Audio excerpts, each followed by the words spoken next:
Hey everybody, welcome back. wyattoneable Garage. Last day of the year 2022. As I start to film this, it's not going to go out till next year, but we want to get some work done on the Yukon on camera. I've done some work off camera and I'll show you some of the highlights there. Not a lot going on yet. I've done some maintenance items that, oil changes and stuff. I'm not going to drag you through. I thought though we could maybe show you a few things that I've laid out for future ideas. Right now it's just a planning stage. My challenge is to make this a daily driver with some functionality for other things. Take the dog to the vet, get groceries, keep my wife happy. She wants back seats in it. For example, I've already taken out the third row seating. It's in storage. She's okay with that. It's comes out easy and it's meant to do that. I want to get a roof rack for it, so we have some options there.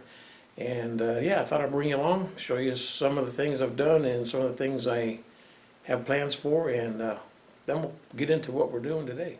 What I want to address today is the lack of the body side molding, or belt line, some might call it. I could not get the original from GM for two reasons. One, they don't offer it anymore. Of the 8 pieces needed, 4 for each side, they only had 3 that were available. Special order, and they were super expensive. I mean, just those 3 pieces were almost $600.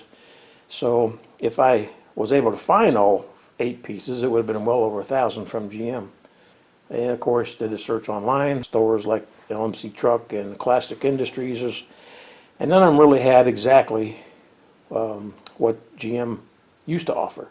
So what I found, something from Amazon, from a dealer who advertised some molding that is for this year model truck. What you have is a roll of this flexible rubber material with a chrome strip, which is probably also plastic, embedded into it. But it gives me the width I need to mimic the original trim.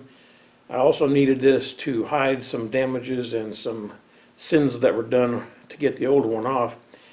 The passenger side trim had been halfway removed by the previous owner, or her son more correctly, and he really scratched the heck out of the paint. So this will cover that scratch. And then, not to be outdone by him, I put my own scratches in when I took off the driver's side. We had some sins to cover up, so that's the reason I went with that wide trim. It is harder to work with and it is more expensive. What I opted for is 2 10-foot pieces, which they consider half roll, and I'll put that link down below so that you can find the material. This is a long truck. I got 2 10-foot pieces and actually decided to order a third 10-foot piece because I know I'm going to screw up. In the instructions online, it says you cannot take this off. Once it's on, if you need to readjust it, you're going to lose all the components of the glue that makes it, sturdy. And so knowing I'm going to make some mistakes, I thought I better spend the money now and just have it on hand so I can finish this job. So in preparation for this job, you're going to need a warm day or a warm shop. In my case, I'll heat this up here in a little bit. I washed the whole truck, of course, and then used rubbing alcohol to clean this section where I'm going to put my first piece. I was able to find the old line where the original trim had rubbed on the paint. Take this on that line so I have something to work with. Got some light, and yeah, next thing I do is cut this out. It ends at this body line. Originally it had just a slight angle, and then the front part here we want to match that wheel well as much as possible. So real basic tools here, measuring tape of course. I got a straight edge to get my line, the initial line anyway, set up. And, oh boy, there goes everything. So I will mention these came in a roll, and it was arrived on a cold day. And it's been cold here in Tennessee for some time, so what I did is warm up the shop, stretch these out, put some wood on them, laid them on the floor for a couple of days. Let them kind of get back to the, the flatness that we need here, but it still tends to roll a little bit. The glue I think is pretty good. I did a little test piece and it holds very well. The other thing I notice is, especially on the longer pieces, it tends to bow. It wants to bow a little bit, so this one's not so bad.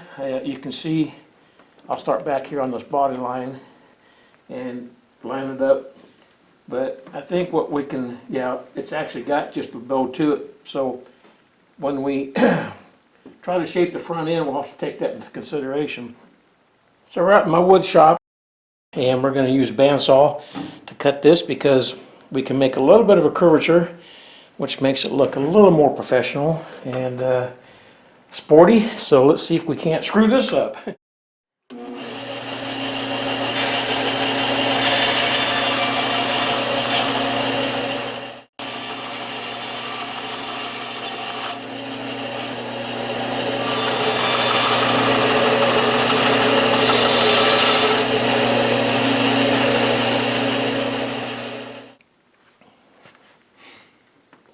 Okay, I think we're on to something here.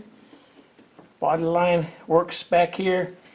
I got just a slight cut to kind of mimic the body line here.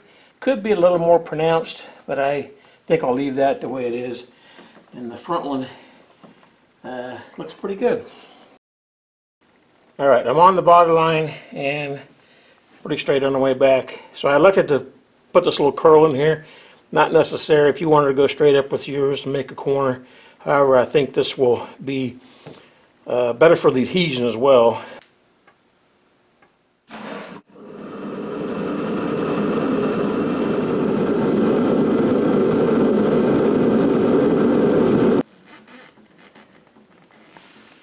One more wipe down. Got the shop up to about 70. More importantly, this panel is warm to the touch, and you saw me flexing the piece of molding here, the rubber. So this one came with 3 adhesive strips, which are needed, especially for this application because we're going around this body line here, which is curved. So this top one's really important. It's got to stick, or else you're going to have all kinds of rain and junk down in there, which will start debonding the rest of them. So obviously we want to start with a clean panel. It's warm, and like I said, we have one shot at this. So I'm going to take these tape back just a portion to get this front edge lined up, making sure that this back edge is where we want it as far as the straightness goes. I'm following this line forward, and because of the flex in this body molding, I want to keep, as I apply it, keep pressure on it to get this line straight, because like I said, when they come, they have a bit of a dip to them. So I'll keep pulling this tape back out of the way, all 3 of them. And the top line to me is the most important, so I want to make sure I got that lined up. It'll be more important on the longer pieces. The shorter one here, it's not too hard to do. Make sure you have all 3 tags there and follow your line. This one's pretty easy because it is shorter. I can imagine the longer ones are going to give me some challenges. So now, tape's off. Get your lines, and then you can bring down the back part. So I think we're in good shape there.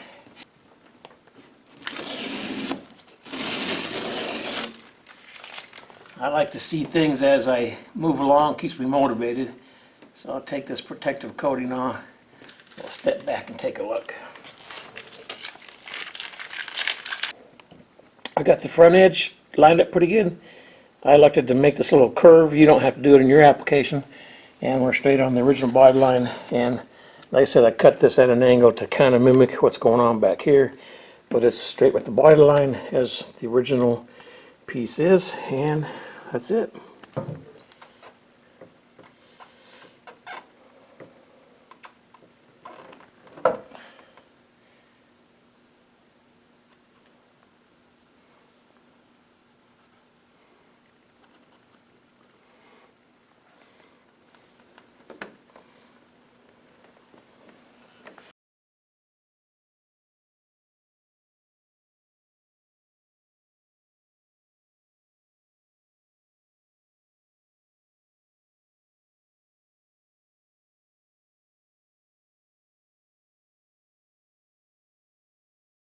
Well, that was a fail, and herein lies the challenge.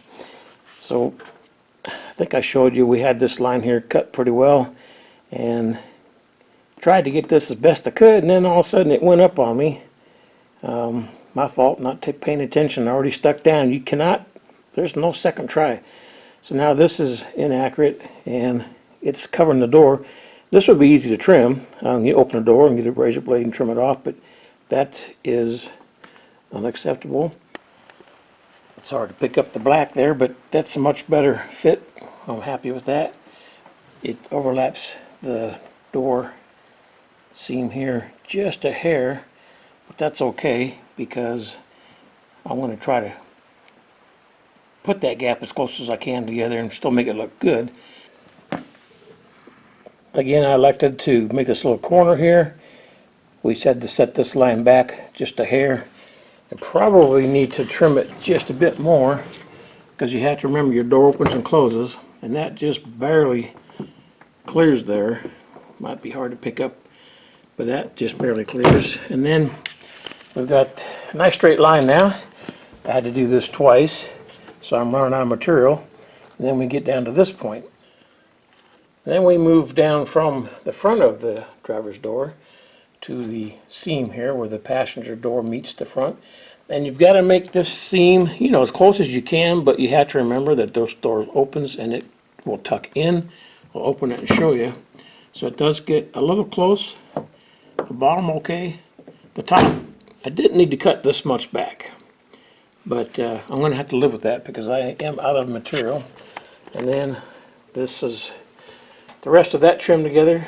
That's what it looks like when you get those two matched up, and then of course the rear. So we are done. So we have a completed project. It's not perfect, but I'll bring you up closer and show you some of the challenges. So maybe you can avoid the mistakes I made in your application and learn from the video. Well, that's it for this video on how not to do a side trim kit. We have some issues, but you will too. It's very tricky procedure, but hopefully some of the steps I've given you will get you well on your way to not make the same mistakes I made. Overall, I think what we've done is take a 20-foot truck and got it down to about 10 foot. It's starting to look better the closer you get to it. We've still got some scratches to live with and some dings to repair. I've got another process I want to do on this vehicle. It's going to take some tools and some practice, and I've already got about 8 hours of YouTube learning on it. I still want to continue and practice on some other vehicles and then attempt some paintless dent repair on this Yukon. So come back for that video, and until then, have a great 2023. I'm filming this on the last day of 22. By the time this gets out, it'll probably be a week or two later. We'll see how it goes. I sure appreciate y'all. See you on the next video.